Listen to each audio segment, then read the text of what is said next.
Hello, hello, hello. How are you guys doing this evening? Well, it is about 20 till 7 on Sunday evening, and it has been raining for the better part of the day, and it's actually not super warm, but it's super muggy out today. And so I came out here to vlog, and I had to have my camera open and then clean off the lens with my t-shirt for several different tries because it kept on fog. It was so foggy that there was like no way that I could film. You couldn't even see me. It was like when you take your sunglasses, you know, outside after being in the cold all day.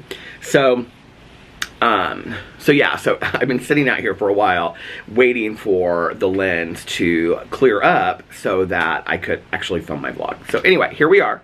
This is not going to be a long vlog today. This is going to be just kind of like a catch-up update vlog.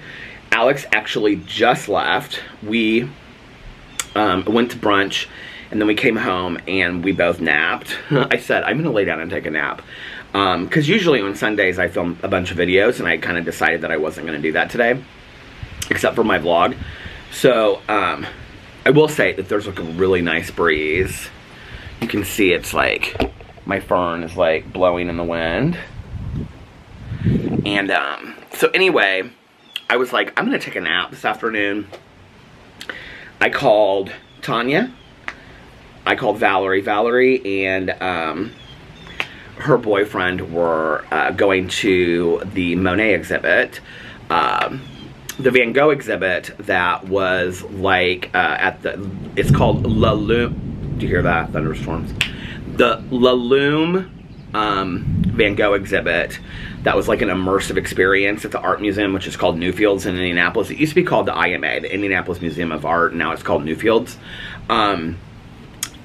So the Van Gogh exhibit is gone. It's like it travels from different cities to cities. I think it's like at any given time like in 5 cities in the United States, and then it closes down and it goes to another, you know, whatever. So the Van Gogh exhibit closed, and now there's the Monet exhibit, which I really want to see. I'm hearing fantastic things about it. So it's supposed to be very similar to the Van Gogh experience, but you just like walk through and see a lot of different facts about Monet's life and things like that. It's actually a really, like for kids, they're really neat experiences of how to learn about these artists. And the things that you like read on the wall are not that long. Like we stopped and read every single one of them, and they're not like really that long. So anyway, so she went to go see the Monet exhibit today because it's Valerie's birthday tomorrow, so everybody wish Valerini a happy birthday in the comment section below. So anyway, so happy birthday Valerini. Her birthday's tomorrow, 1 month before my wedding anniversary and our together anniversary. So I called Tanya. Did I say that already? Tanya didn't answer. I called Mel. Mel texted me and said, let me get right back to you. I think she was like cleaning her house and stuff like that. And then I called Valerie, and Valerie was going to that exhibit. So, oh, I already knew that because I had texted her when I was going to brunch, and I said, happy early birthday. And so anyway, and I called somebody else.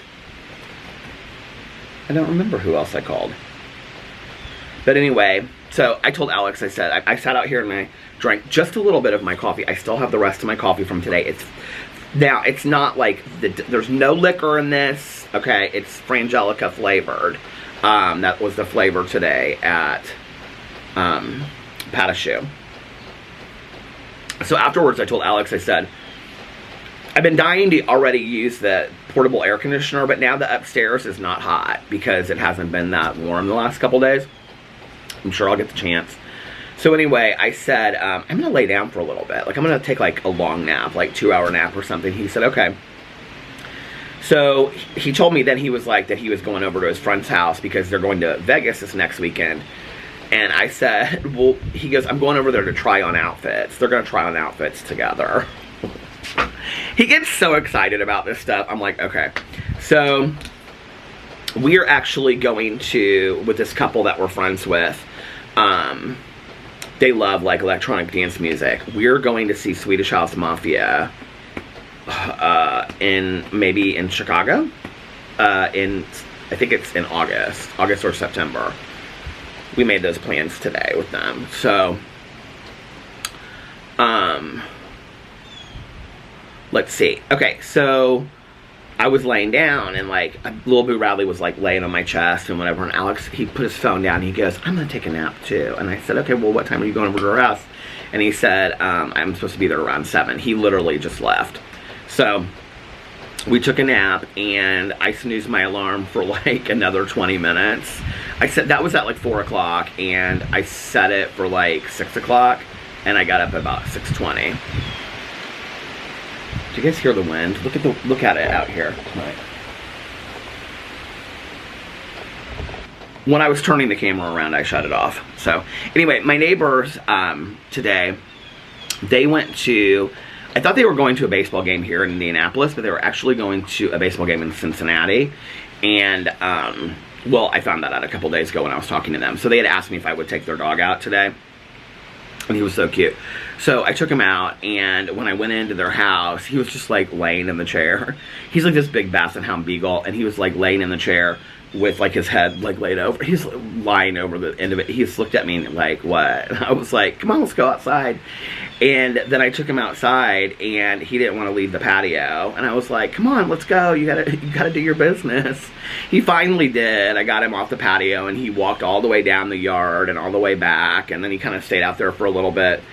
And so anyway, but then I took him inside, and they told me to give him, they have these like bones that have like, they're like rawhide sticks, but then they have like pieces of like meat on them or something. They were like, just give him one of those and he'll be fine. So I actually gave him 2 of those because he was so sweet. That was right before brunch. We went to brunch today. I had something different, okay? Alex had, well, we both had a cup of coffee. He doesn't have this. He always has just like the plain coffee. The Patachoux blend. This is very much, the weather today is very much like the weather in the finale scene of To Kill a Mockingbird. Like when Scout plays the ham in the agricultural contest that they have or whatever for Halloween. It's kind of that weather today. So anyway, Alex had coffee, and then he had tomato basil soup with tons of croutons in it, and then he had the Cuban with sriracha and scrambled eggs. I had the gluten-free waffle, which was delicious. People ask me often, like when I say that on here, why do you get the gluten-free instead of just regular waffle? So there was this server that worked there for a long time. And he would always tell me, because I would get, they have croissant French toast there, and he would tell me, you should try the gluten-free waffle. And I'm like, well, why the gluten-free waffle instead of just the regular waffle? Like, I don't have gluten issues. And he was like, because the gluten-free waffle is like really light and fluffy, and they sprinkle it with like, instead of like powdered sugar, they sprinkle it with like cinnamon and sugar and this mix that they have, and it's really, really good. And you can get it with butter and syrup if you want on it. And he's like, it's just like really light and airy. And so he had actually left. And then one day I was like hungry for, because I usually get an omelet. One day I was hungry for something sweet. And so I was like, oh, I'm going to try this gluten-free waffle that he had always recommended. At that point, he was like, he was in hair school. So he had left, and he was working in a salon by that point. And so I tried the gluten-free waffle, and I like fell in love. And that was all I got for like the longest time. It was so delicious. So last night when I was going to bed, I was like craving something sweet. And so I was like, I'm getting the gluten-free waffle tomorrow. I always balance it out because I get like crispy potatoes. Although the crispy potatoes today were not very crispy. And I put some salt on them. They were like, and dipped them in ketchup. They were like perfect today. And this was the thing. I got there and I really wasn't that hungry. Like, the waffle, you know how a waffle is split up kind of into 4s. I couldn't even eat the last 4th of it, which for me is usually never a problem. And I only ate like 1/3 of the potatoes. Alex had a couple of them, and then I just left them. I was going to bring them back home for a little special treat, but sometimes I'm trying not to do that. And then I got a small orange juice.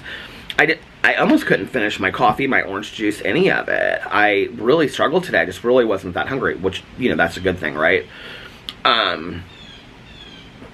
So, had that.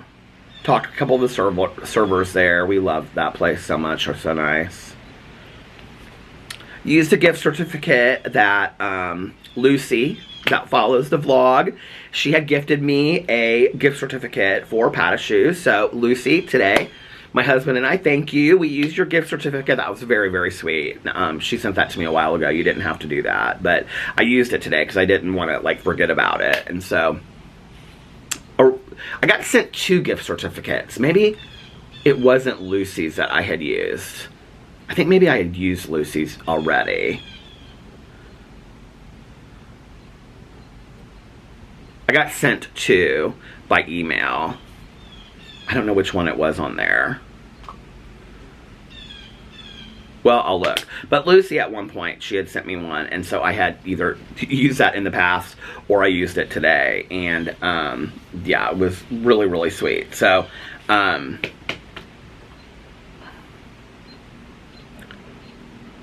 don't know which one I used today. I just put in Pata Shoe because I knew, like, in my email, because I knew that I had been sent these 2 gift cards. So anyway, I'll have to look because I want to shout out who the other person was that sent me another gift card. They just got online to Pata Shoe and sent them to us. Wasn't that so sweet? That was so nice, right? How are you? Good. What was for dinner? Rainbow trout. Rainbow trout? Yeah. What else did you have? Corn on the cob. Was it from the farmer's market? My dad. My dad's from the farmer's market. Best ever. Was there dessert? Was there dessert? We had a drumstick, 5 trees. Okay. I love those. That was good. You working or playing? I'm filming a video right now, but just talking. Have a good one. I wish I could remember who the other person was. Well, Lucy sent me one, so it was either the one that I used before or it was today's. I can't remember, but Lucy, thank you for sending us one. And then I want to make sure that I get the name right of the other person, so I will mention that in a later video when I search it online and look. So anyway, but isn't that so sweet? Those were kind of 2 unexpected, like, gift cards. Like, every once in a while, I don't get, like, massive amount of gift cards that people send me or anything like that. Like, every once in a while, I'll get, like, a $15 gift card to Starbucks or something like that, you know, or, oh, actually, I did. This was really nice. There were like 2 or 3 people that sent me Uber gift cards, which was super, super nice, right? Because of, like, having to take Ubers now and all that kind of stuff. So I got like 2 or 3 Uber gift cards. That was like for my birthday that people sent those to me. If I get gift cards, it's usually Starbucks. And it was kind of cool to get 2 from Pata Shoe that, you know, because they knew that we really, really liked those. So thank you. So anyway, so we used that gift card today, and then we came back, and then, yeah, I sat out here and drank my coffee and tried to get a hold of people and couldn't get a hold of anybody. So now here I am. I took a nap, and when I get done with this and I start rendering it, I'm going to call Mel back because she did call me. But I was asleep when she called me, and I want to call her because I want to tell her about the documentary that I finished last night. So, last night, first of all, Discovery Plus, if you have it, has so many true crime documentaries. It's unbelievable. And, like, just documentaries that are like an hour and a half long, like a movie, as well as, like, series. And they also have, like, shows. Like, they have... It's called, like, True Crime with Aphrodite Jones. Aphrodite Jones is the author of that book, Cruel Sacrifice, that I was talking about the other day. And she goes in and she, like I was looking through each of the seasons. She goes in and like, goes back and talks and covers, like, all of these, like Jodi Arias and John Benet Ramsey, which I have always been, like, super fascinated with the John Benet Ramsey case. Obviously, because I love, like, you know, beauty pageants and stuff like that. That whole story is so tragic and sad and bizarre to me. So I honestly thought, speculatively, like having followed this. God, I feel like that's been so long ago now that happened. But I honestly thought that, like, when the mom passed away, that something revealing would come out. That, like, there would be some letter left or something, some inside knowledge. I don't know why I had that feeling. But anyway, not that she was responsible for it, but something that led to knowing, like, more of what happened. Because so many people, like, you know, speculate that the brother was involved in it and whatever, except for that the brother was really, really young at that time too, you know. I don't know, that whole case to me, I still can't believe it hasn't been solved, and it's been all these years, you know. So sad. So anyway, I was looking through and I was like, okay, here's the thing, like, people when they recommend podcasts to me, they recommend, like, My Favorite Murder, which I listen to sometimes. I don't really listen to podcasts at all right now. I haven't in a while because, like, audiobooks, it's hard for me just to sit and listen to something. But even back then, I didn't, like, I would listen to My Favorite Murder because I loved the back and forth between the two hosts. But, like, those kind of shows, there's one that's based out of Indianapolis. I can't remember what it's called. But a lot of people have recommended that show. But each week it's a different topic. Like, I don't love those kind of shows. And there's a lot of that on Discovery Plus. There's a lot of those. There's one, I can't even remember what it's called. Maybe just Murder or something like that people were recommending. Because I, like, Google search best, like, true crime documentaries on Discovery Plus. And it came up with this list that was, like, on a Reddit thread. And it was, like, all of these different shows, and, like, most of them were, like, it was a different topic each week, you know, or it was, like, there was one that was called, that people were talking about, called Murder Under the Varsity Lights, or something like that, and it was about murders related to high school sports, and it was, like, each one was, like, a different, like, town or story, and it was, like, reenactments, and I was like, I like when it's, like, a documentary series that you, like, start, and it's, like, 3 episodes or something like that. I mean, 3 is short. I like, give me a good 6-episode, you know, documentary series. So, I had just finished the Murdoch Murders on Discovery Plus, and it recommended for me this one that was called just The Murders, I thought, right? But when you go to it on Discovery Plus, it's actually called the Kin and Barbie Murders, because that's what it's known for. And it's 3 episodes. I thought it was 4. I don't know why, but it was only 3 episodes. And it is about Paul Bernardo, who's, like, 56 now. This all took place, like, I think they got apprehended in, like, 91 to 93, somewhere in there. Paul Bernardo and his wife, Carla Hamalka. Now, here's what's really interesting about this story, okay?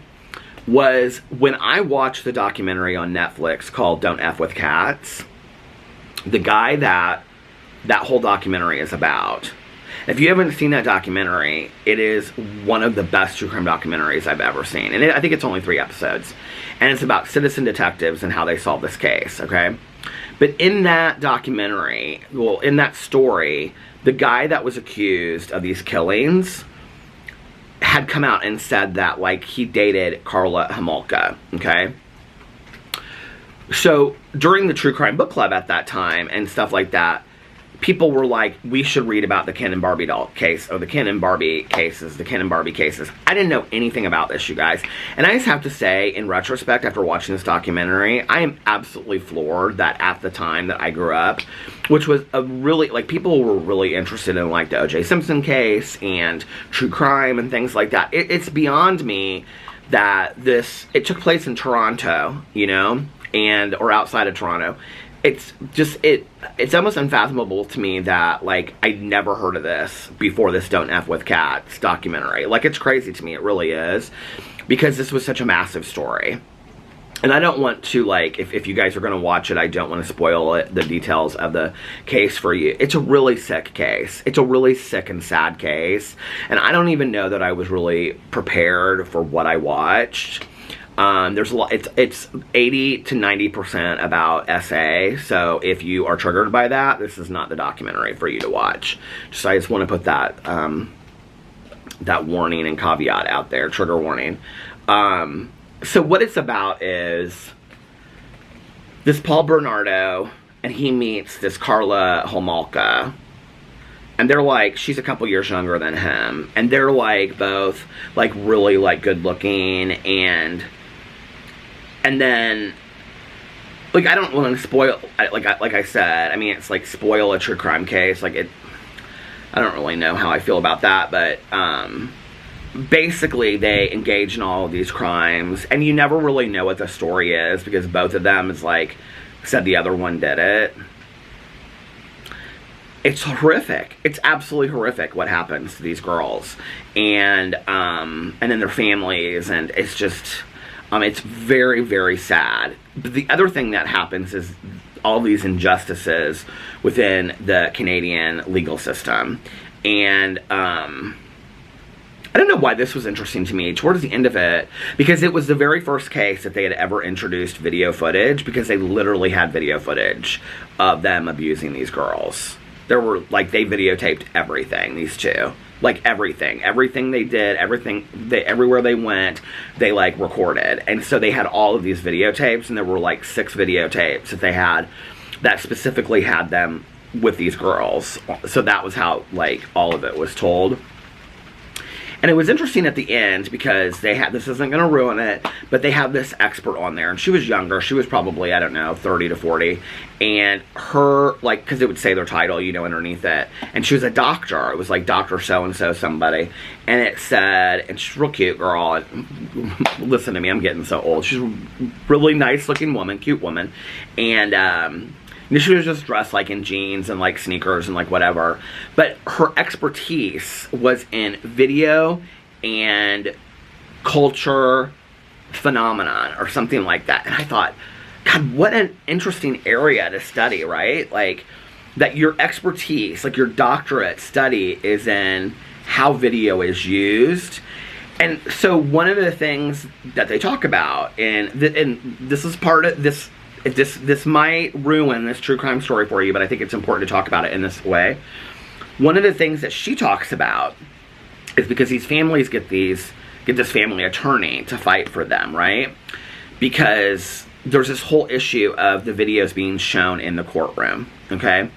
And what this woman says, this expertise, is that every time that we see a horrific, like we see a picture, and I never thought of it really this way.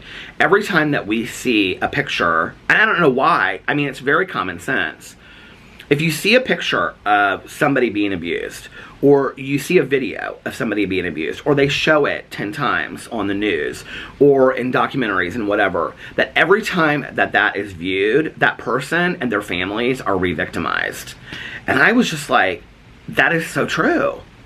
You know, so they deal with that towards the end of the documentary, but I just was really blown away. I didn't know anything about these two, and you know, I mean, well now, and I think this is well-known knowledge, so this isn't spoiling it for anybody. Carla Hamalka is out. Like, she did her time, and now she has 3 kids with the brother of her defense attorney, and she is out. And she's changed her name, and she's kind of known to be this, like, notorious, I don't want to say celebrity because it's not the right word, but, like, this notorious person in Canada that people follow and the paparazzi follow and stuff like that. And I'm just sitting there, like, there's this scene when they take her through her house where these girls were held and stuff like that and killed. And, I'm trying to think, like, will this stuff ruin it? And it really won't. It just goes to show her character of who she is as a person. I mean, they call her a sociopath in the thing, but... And she's like... Was most of my furniture, like, hurt in the investigation? And they're like, no. And she's like, oh, okay. And then there was, like, a book laying on the floor, and she's like, can I take that? My sister wants that. This is when she's going through and walking and showing them, like, where the girls were and stuff like that. And she's like, can I have that book there on the floor? My sister wants it. And the detective is like, no, but we'll get it to her somehow. And she's like, oh, okay. It is the most bizarre thing when you see it. So anyway, that's on Discovery Plus. It's called the Kin and Barbie Murders. I don't know what I'm going to watch next. I was like looking over here to see my phone to pull it up, but my phone's inside charging. Because when I took my nap, I didn't charge my phone. So it's like dead almost. There are so many documentaries on there. There's one called something like Murder in the Bayou. I think I might watch that. There's also another one that's called Children of the Snow. And that's a 2-part documentary. And I think it takes place in the suburbs of Detroit. I found that one on the Reddit thread. But yeah, I like those documentaries that are like 3 to 6 episodes. The thing is, like, once I start them, I don't want to stop them, you know? Oh, before that, I watched last night, what did Alex and I, we did something and then...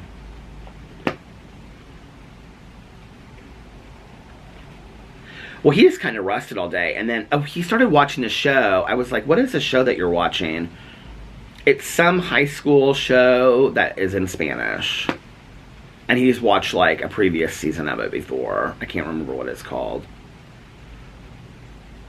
I don't remember. I want to say it's called, like, Generation X or something like that. He watches so many shows in Spanish. He loves them. His favorite is That Cable Girls. He loves That Cable Girls. Which is about, like, women during the war, I think. But he was watching that most of yesterday. Oh, this is when I was vlogging yesterday, because I vlogged so late. He was doing all kinds of laundry. He was doing, like, his monthly rounds of laundry, which he got done yesterday. He stayed home all night long. He didn't end up going out. And we just kind of, like, hung out and, like, we watched something on TV last night. I can't remember what we watched. But I ended up watching the second episode of Canada's Drag Race. I'm really liking this season. And then I came out here and I was like looking through stuff on Twitter, and this tweet came up by Hulu, and I was so confused by it. And it said all 7 episodes are now up of The Old Man on Hulu. Go watch. And I was like, what? I was so confused, okay? Because I had watched the 7th episode. And by no means did I think the 7th episode, the ending, was the ending of the series. Or of the season. By no means whatsoever. And it hasn't even been renewed yet for a second season. It really feels like the end of an episode. Okay? Period. Well, it's really kind of sad what happened. So, I Google searched, and it was supposed to be a 10-episode season. Okay? They've already started working on the second season, but they don't know if it's going to get renewed, or maybe it has been renewed. I thought I searched that too, and it said it hasn't been renewed yet, but I don't know. First of all, I just want to say, it's extremely well done. Second of all, even though I feel like this first season wasn't finished, I still think everybody should watch it. Okay, it is that good of a show. It really, really is well done. And you find out enough in the last episode that kind of like quenches your thirst. But it's literally just kind of like, I mean, I really thought, I told my cousin Caroline, like, before I knew this, I haven't even told her this yet, I said, I think there's only going to be 8 episodes in the season. And she goes, why do you think that? And I said, I feel like they're going to wrap everything up next week. This was after I'd watched the 7th episode. And she goes, do you really feel like it's that close? And I said, yeah, so much stuff happens in the 7th episode that in the 8th episode, because she hadn't watched it yet, I said that in the 8th episode, I think they're just going to tie all this up, right? And she goes, oh, okay. But I guess they just decided just so. Anyway, so I Google searched it and I read this article. I think it was in Vanity Fair, Variety, or something like that. Variety would make more sense, right? And they were saying that, like, John Lithgow and Jeff Bridges were really excited about this project because they had never worked together before, and how much went into this project because they had to film in, like, all these different places around the world. I mean, it takes place in, like, it's like Morocco and Marrakesh and Afghanistan and, you know, LA and New York and upstate New York. I mean, it takes place all over the place, right? So it was talking about how extensive the filming was and all this kind of stuff. They had filmed 3 or 4 episodes, and, oh, there's my neighbors. They had filmed 3 or 4 episodes, and Jeff Bridges was diagnosed with cancer and got really, really sick. And so they had to stop production. They didn't even think they were going to be able to continue it. And then after a while, he got better. well enough to return, and he said, I want to push through. I want to finish this. And so he came back, and they filmed these last 3 episodes or 4 episodes or whatever, but they did it in a way that they shortened it down to 7 episodes instead of 10, which to me almost kind of makes it a little bit even more endearing to hear that story. And I'm such a huge Jeff Bridges fan that it just kind of breaks my heart about the whole thing, but it is really well done. So I don't know if there's going to be a second season. It's said in there that his health is better and that he's wanting to return and do the second season and all this kind of stuff. So yeah, so that's why there's only 7 episodes, and it feels like there was no ending to it. But I was very confused about all of that. So that was The Old Man, and I thought they might walk over here. They took their dog out, but they didn't.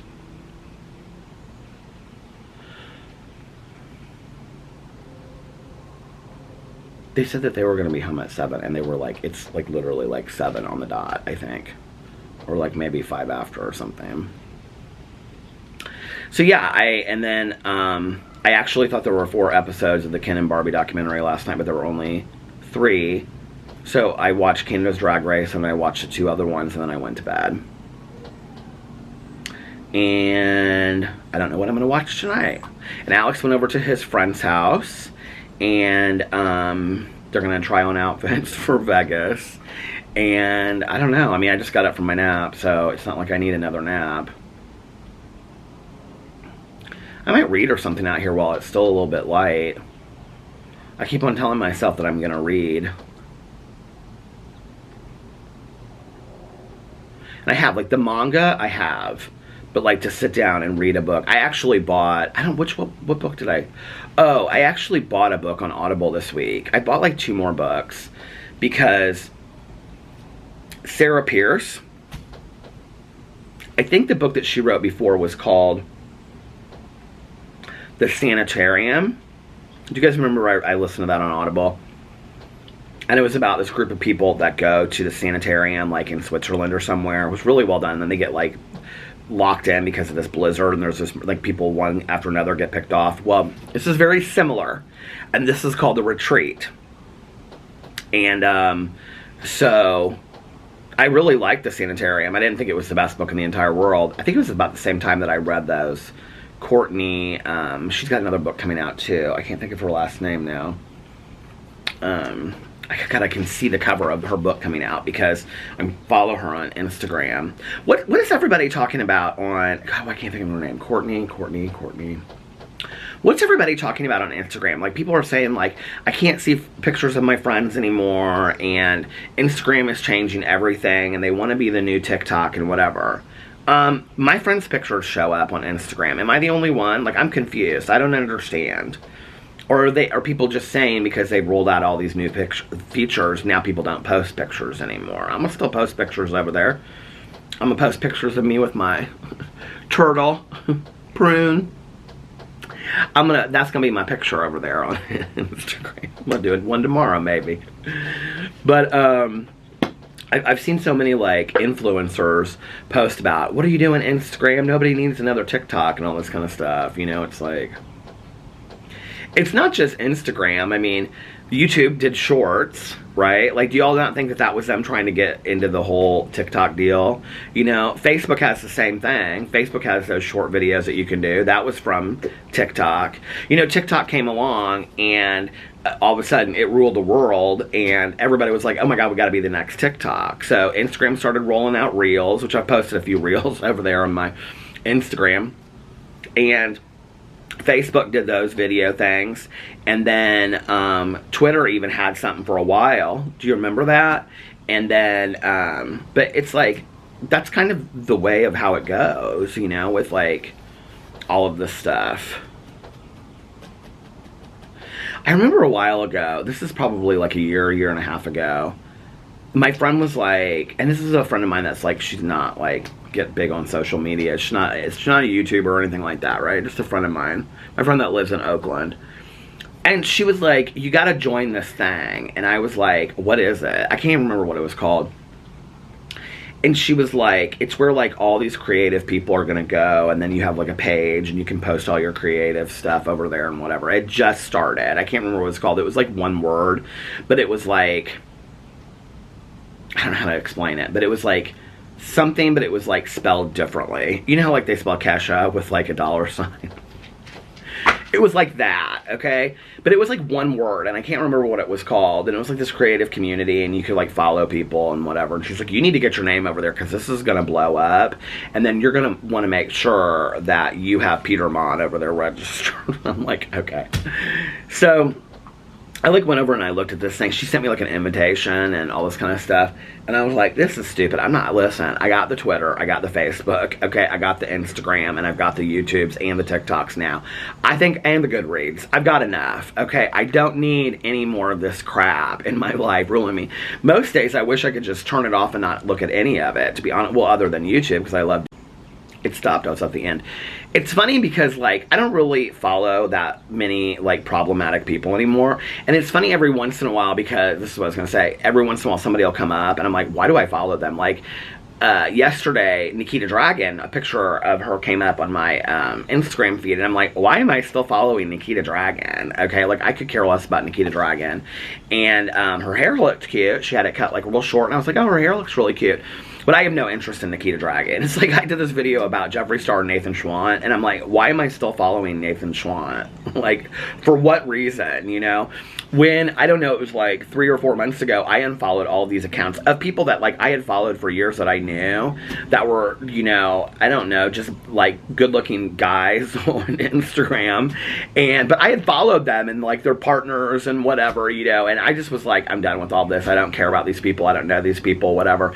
And I started just following, like, all of these dog rescues and these senior dogs and stuff like that. And in fact, this is funny because I re-shared this on Instagram today on my stories. It was like a meme, and it said, there's only like 4 to 5 humans that I really care about in real life. The rest of the people are, but then I followed 400 to 500 like dog accounts on Instagram or something like that. It was true.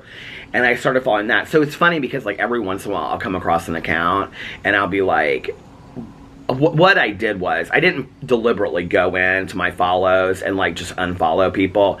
What I decided to do was, like, if an account came up and I was like, why am I still following this person? I would just unfollow them. Like, if I had no interest in them, that was how I decided that I was going to do it. So, yeah. And I very rarely get on Facebook, and if I do, it's just kind of to get on the Vloggerinos group. Or, in all honesty, one of my friends will say something to me like Tanya tags me in a lot of stuff, but like memes and whatever. And I was like a friend will say to me, like, did you see my pictures that I posted from, like, my birthday dinner or whatever? You know, and I'm like, no. And they'll be like, oh, I really wish you would look at them. And I'll be like, oh, okay. So I'll go over there and like it and leave a comment for them and stuff like that. Or I'll, you know, catch up on the Vloggerino stuff. Usually, I don't go into the Vloggerinos group every day anymore. I usually go in there, like, every second or third day, and I kind of try to just, like, catch up and see what people are posting and stuff. Yeah. And then, like, on Twitter, honestly, I just don't have as much interest anymore of the whole Twitter thing. Like, I did for a long time, and I think when, you know, I was, like, this drama channel that was, like, throw it out, throw it out, throw it out, throw it out, you know, and, like, if something happened, I threw up the ring light and had all that, you know, whatever. You kind of had to keep up with Twitter at that time. But I see a lot of people that, like, and this is the thing about Twitter, is that Twitter is this quick fix I think, like, you know, somebody tweets something out, positive or negative, and you have an immediate reaction to it, and then you respond negative or positive, or it puts you in a certain mood, you know what I mean? Like, and I think it's really one of the only places, like, Facebook is a little slower, you know? Instagram, I don't follow people that, like, they're putting up stuff that's pissing me off. They just really don't, you know? Or that I have some strong reaction to. But Twitter has been the place in the past, I would say, you know, 2 to 5 years, where I see stuff that makes me feel a certain way, you know, either really like, ha ha ha. And sometimes, honestly, when I get off Twitter, I will say to myself, you're not going to get off Twitter until you find a positive post. Because I want to leave that experience on a positive note. And it's like, I can't tell you how many times I've had to roll by like 20 people because I'm like, it's all negative. And then I see so many people that literally they live on Twitter, and it's just one negative comment after another. And I'm like, see, I don't want to be that miserable in my life, okay? And that's not to say that I don't at times get caught up and spend more time on Twitter than I wish that I did, or other, social media sites. But I don't want to be that negative. And honestly, social media does have the ability to make me feel negative. It really does. My choice to participate in that. It's not like it does it to me. But when I consume a lot of it, it's like I gotta take a step back.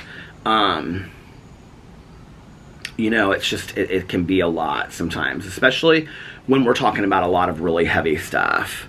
And, my husband, we were talking about this in the Q&A that we did, and somebody asked about our belief systems, and, we both said, no, we have very similar belief systems, but he said, but Peter gets more emotional about it. Like, he, allows himself to get really emotional about it, and I don't, and I do. And that is something, and I think I get that from my mom, I get very emotional about these things. I take it to a personal place, and I don't know that I think that that's a trait that I wish I didn't have. I'm glad that I'm passionate about things. I'm glad that I have emotional responses to things, but not to the point where I want to read stuff that 3 hours later is in my head just spinning. And that was kind of at times how it would be, honestly, whether it was drama stuff that was going on, whether it was political stuff that was going on, whether it was just opinions about something or somebody, it just was it was that. And I found myself at times where I could become very consumed with that, and I've had friends of mine that have completely just left social media. I mean, they used to be very active on Facebook and Twitter and Instagram, and they got rid of all of it. They're completely fine, they're completely fine.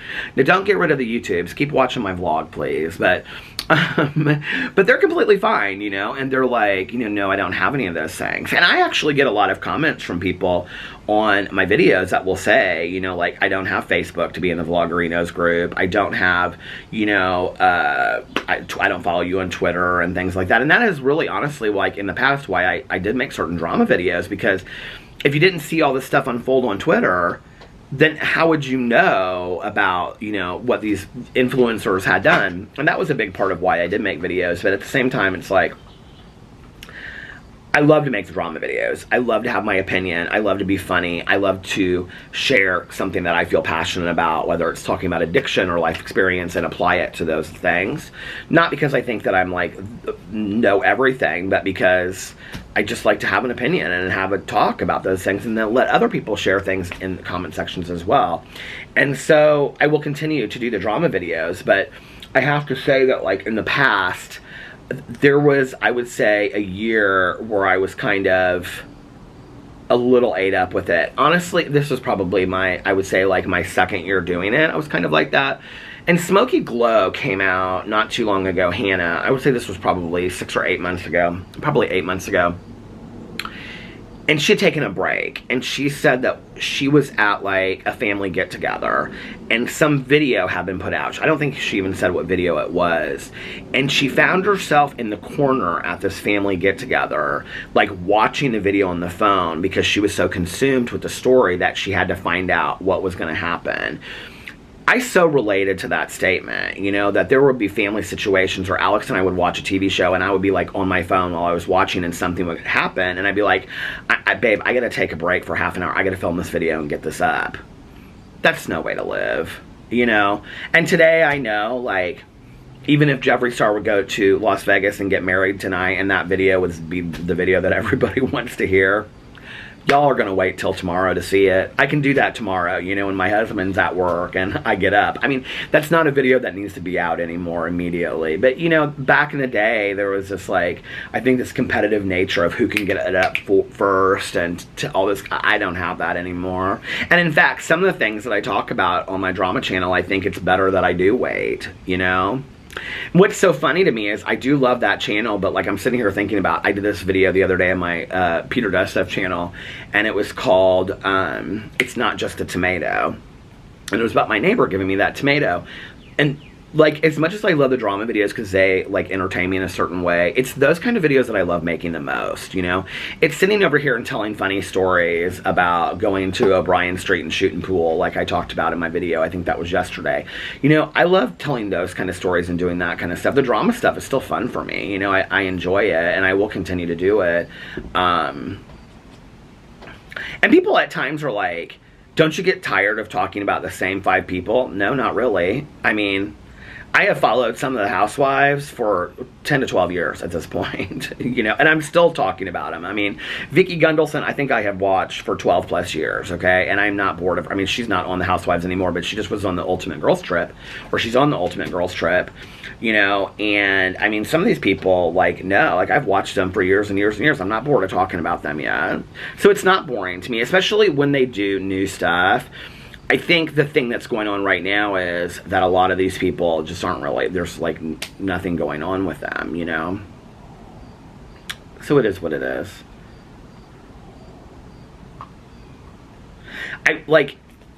What I miss about the review channel is, like, going through Starbucks or going through places and being able to pick out something that day. Like, that's the one thing that I do miss about the review channel. But I do have stuff, like, I have a box of stuff in the basement, you guys, that I ordered from off of Amazon. Like, I mean, literally, it's been down there for 2 years. It's like all of this, like, as seen on TV stuff and whatever. Like the clapper. I have the clapper down in my basement in a box just for stuff to review. And then I also have, like, 5 food items to review. Some I bought for TikTok and some I bought for my review channel. So it's like, I could be doing review videos.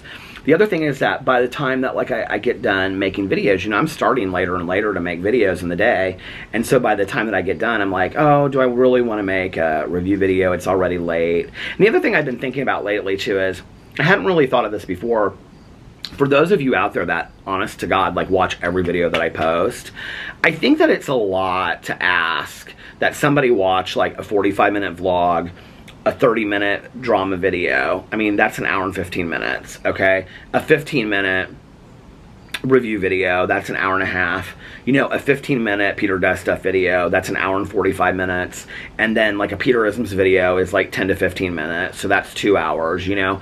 I think, and if I did a booktube video, which I haven't done those lately because I'm not reading, I think that's a lot to ask of somebody to consume that much of what you put out there in a day. And I think there's a lot of people that, like, that's narcissistic. Like, you're obsessed with yourself. It's not that. It's that I love to make videos. And I can say that as much as I want, but I just do. Like, it's, for me, like painting or drawing or whatever, it's a creative medium for me.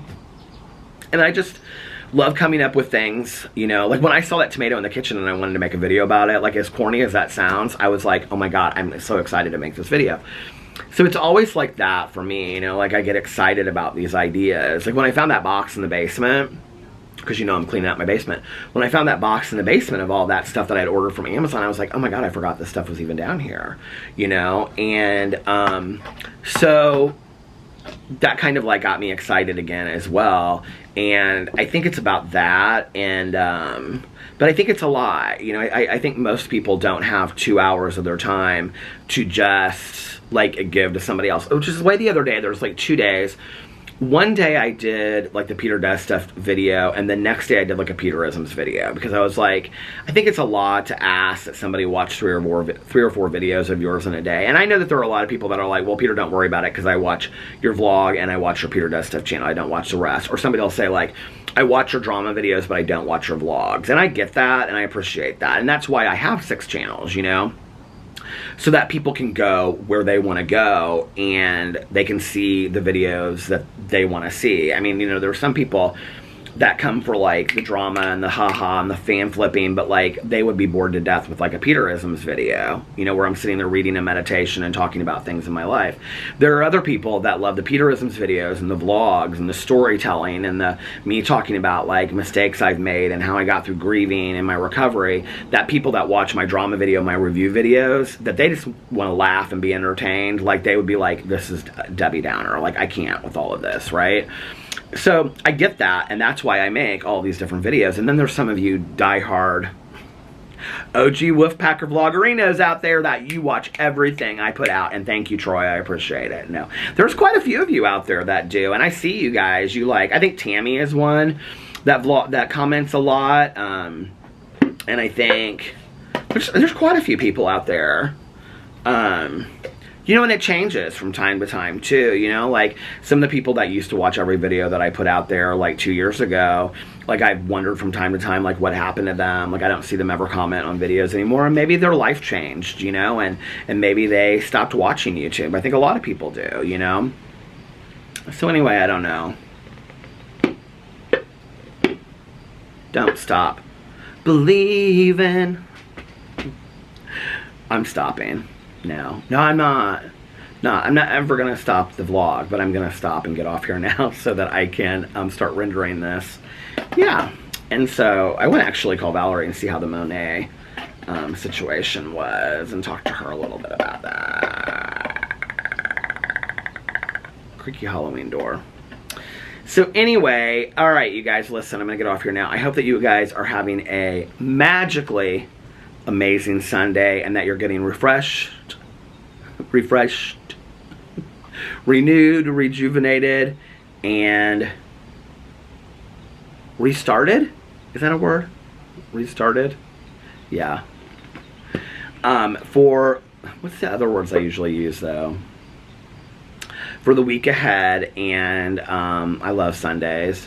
It's weird to think that we only have like 2 weeks left of summer for the kids though, isn't it? We've got like, this is the last week of July, and then a lot of the kids in Indianapolis go back the first week of August. So they've got 2 weeks. I think my nephews go back like the 10th. So they've got like 2.5 weeks. Isn't that so weird to think? I told Tanya when we were at the pool the other day, she said something about summer ending, and I said, girl, summer, we're only halfway through. Don't even start with that crap for me, okay? Listen, I'm holding on to summer out here on this front patio as long as I can, and y'all are going to be out here with me. And I'm so happy about that. So come join me tomorrow when I'm out here on the patio, just talking and sharing stories and drinking coffee. And I love you guys, and I will see you then. Bye.